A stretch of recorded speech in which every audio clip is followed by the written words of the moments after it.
La paz esté con ustedes. Amigos, es Domingo de Ramos y tenemos el gran privilegio de leer todos los años en el Domingo de Ramos las narrativas de la Pasión. Y este año estamos leyendo el Evangelio de Marcos, así que leemos a Marcos y lo extraordinario es que Marcos es el primero que se escribió. Y existe una afirmación famosa hecha por un teólogo del siglo XX de que los Evangelios son esencialmente narrativas de la Pasión, con una larga introducción. Así que en cierto modo la narrativa de la Pasión es el Evangelio entero. Y hay mucho que podríamos decir. Lo que quiero hacer hoy es algo un poquito diferente. En vez de centrar el foco en Jesús, quiero hacerlo en una serie de personas alrededor de Él y cómo reaccionan de modos diferentes a los eventos de la Pasión. Situándonos en la escena, ¿nos identificamos con algunas de esas personas cuando reaccionan ante Jesús que se encamina hacia su muerte? Así es como comienza la narrativa de la Pasión. Es la mujer del frasco de alabastro con perfume. ¿Recuerdan la escena en la que quiebra el jarro de perfume muy caro y lo derrama sobre la cabeza de Jesús? Y la gente a su alrededor se escandaliza y dice, bueno, esperen un momento, eso es muy caro. ¿No se podría haber vendido y el dinero habérselo dado a los pobres? Es que, qué desperdicio y qué gesto desmesurado. Bueno, por supuesto, Jesús desestima esa crítica y la elogia y dice, lo que en cierto modo se cumple cada vez que leemos esto, lo que ella ha hecho será recordado por siempre. Bueno, esto es lo que adoro de esta escena, y ella es una de las primeras que reacciona frente a Jesús mientras él se está encaminando hacia su muerte.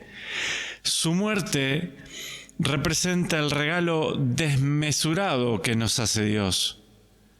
Que Dios recorrió todo el camino descendente, yendo a lo profundo de nuestra disfunción. Y entonces ella responde con un gesto desmesurado. Sí, podríamos cuestionarlo, tal cual lo hicieron largo tiempo atrás. Podríamos sopesarlo en la balanza ética y lo demás, pero ese no es el tema.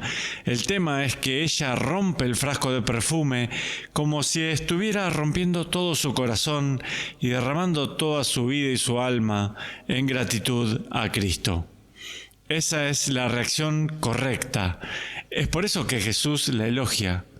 ¿Cuál es nuestra reacción hacia Él? ¿Es una respuesta limitada, cuidadosa, moderada? ¿O abrimos nuestro corazón de par en par y nos derramamos por él?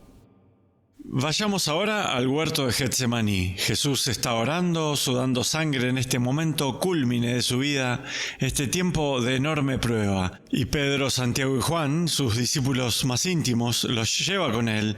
¿Y qué hacen ellos? Se quedan dormidos. Les he dicho antes, a lo largo de la Biblia, dormirse es una cosa muy mala. Es un símbolo de la falta de atención espiritual. Está sucediendo algo de gran importancia espiritual y no nos importa. Nos dormimos. Nos resulta irrelevante. En cierta manera, me parece que es un símbolo del secularismo contemporáneo. Las cosas de Dios suceden todo el tiempo. La acción de Dios en el mundo, el amor de Dios derramado, los sacramentos, la iglesia, la predicación de la iglesia, la palabra de Dios.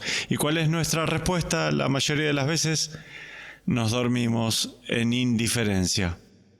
Desplácense a su ámbito, el de Pedro, Santiago y Juan, estos amigos íntimos de Jesús, ya que estamos.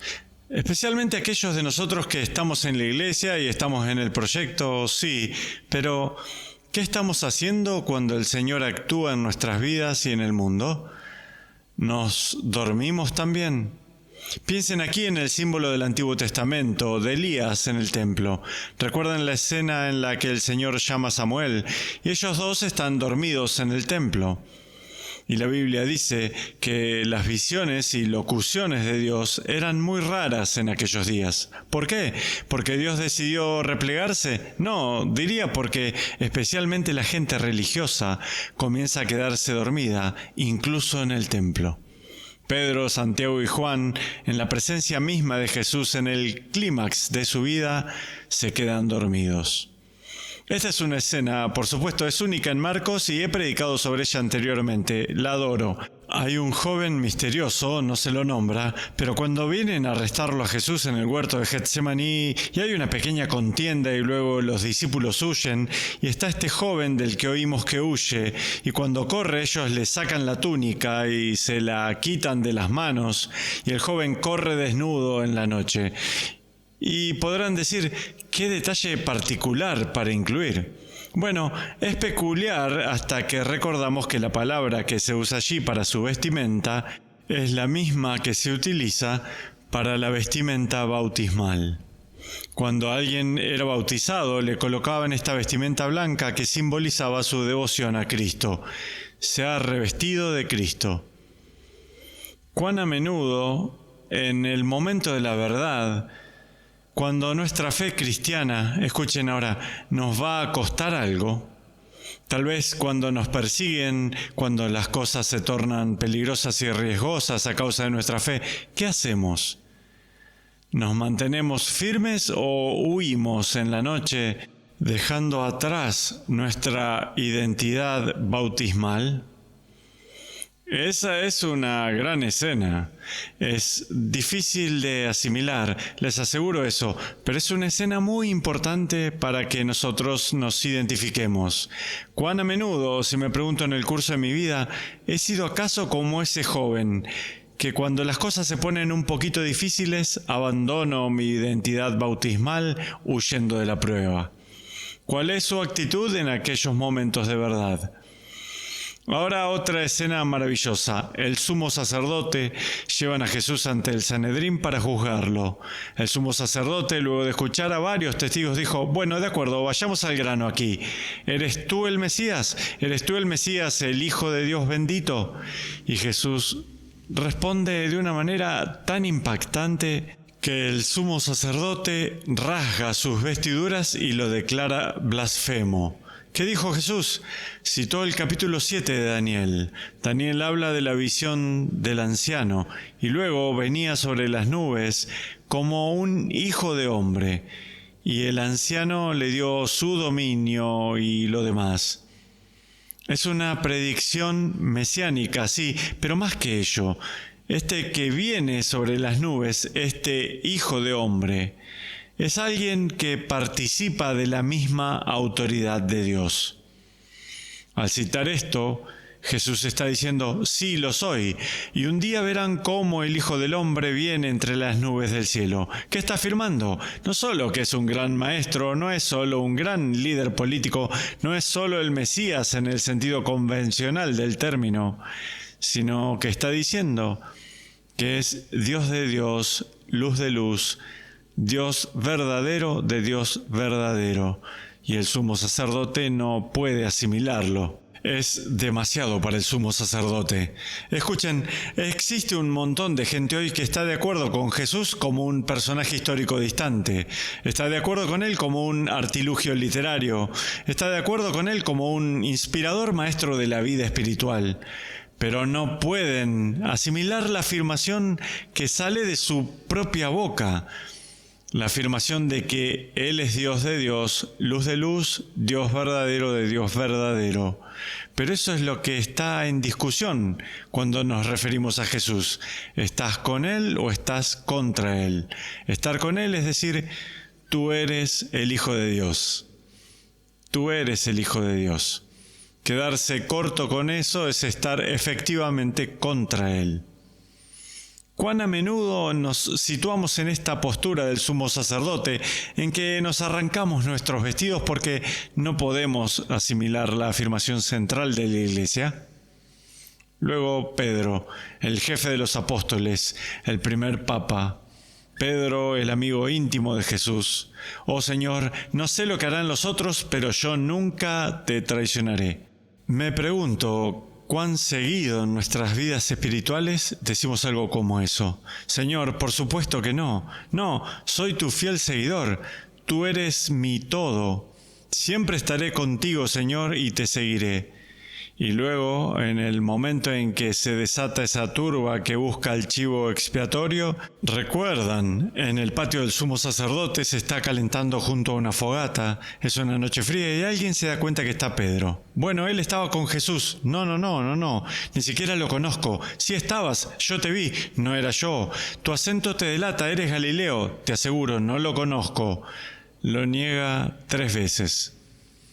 De nuevo, somos compañeros pecadores. ¿Cuántas veces en el transcurso de nuestras vidas hemos prometido nuestra total lealtad a Él, pero de nuevo, cuando las cosas se ponen un poco peligrosas y difíciles, cuando afirmar a Jesús implica que podríamos meternos en serios problemas, ¿nos mantenemos firmes o lo negamos como incluso lo hizo Pedro, incluso el primer papa? Luego oímos sobre los soldados romanos. Llegan y le colocan una corona de espinas sobre su cabeza. Si la sábana de Turín es verdadera, no fue tanto como un anillo, sino como un gorro completo sobre su cabeza. Le colocaron la caña en su mano como un cetro para burlarse. Lo cubrieron en púrpura y lo golpeaban y lo escupían y se reían de él. ¿Hay mucho de eso sucediendo hoy? Seguro que sí. La burla de la religión se ha convertido en un viejo clásico. Podría darles, no los aburriré con esto, pueden ir a internet y encontrarlo. Existen miles de ejemplos de gente hoy que adora burlarse de Jesús. No simplemente ignorarlo, eso es un tipo de secularismo, eso es quedarse dormido. Esto es peor, es saber acerca de él, pero burlarse. ¿Lo hemos hecho? Esa es una pregunta difícil en este Domingo de Ramos. Algunas veces hemos sido como estos soldados romanos que dijeron sí, estamos con nuestros camaradas o personas que están diciendo cosas irrespetuosas y no decimos nada o incluso peor, nos le unimos. ¿Cuántas veces nos hemos burlado del Señor? Burlado con nuestras palabras, con nuestras vidas, con la clase de gente que nos asociamos. Es duro. Sé que es duro y pienso que es bueno en el Domingo de Ramos, mientras recorremos esta historia aún terrible de la pasión de Jesús, que nos identifiquemos con estos diversos personajes. Finalizaré, sin embargo, en un tono positivo. A lo largo del Evangelio de Marcos, allí está lo que los académicos llaman el secreto mesiánico. Significa que cuando la gente está tentada a decir, oh, Jesús es el Mesías, habitualmente Él los calla. No le digan a nadie. Y ha desconcertado a la gente por mucho tiempo. ¿Por qué Jesús sería tan reticente? Bueno, al final mismo del Evangelio, cuando la cabeza de Jesús se ha inclinado por la muerte, cuando ya no puede callar más a nadie, el centurión romano dice, verdaderamente este hombre era el Hijo de Dios. Y ahora no hay más secreto mesiánico, Jesús no lo calla, no puede. Y entonces las palabras del centurión, con las cuales prácticamente termina la historia, se propagan a lo largo de los siglos a partir de una fuente inverosímil, el centurión romano que lo está ejecutando, pero que es el que dice como una suerte de protoevangelista, verdaderamente este hombre es el Hijo de Dios. Y les advierto, como les he dicho antes, ¿quién otro era llamado Hijo de Dios en ese tiempo y lugar sino el emperador romano? César era el huios to theou, era el Hijo de Dios. El hecho mismo de que un centurión romano, aquel que lo ejecuta, dice, verdaderamente este hombre es el Hijo de Dios. Ese es el mensaje evangélico. Y en referencia a este sermón, mientras nos identificamos con estos diversos personajes, ¿podemos decir esas mismas palabras? Esa es la pregunta. ¿Podemos decir esas mismas palabras con esa misma confianza? Verdaderamente este hombre es el Hijo de Dios. Y Dios los bendiga.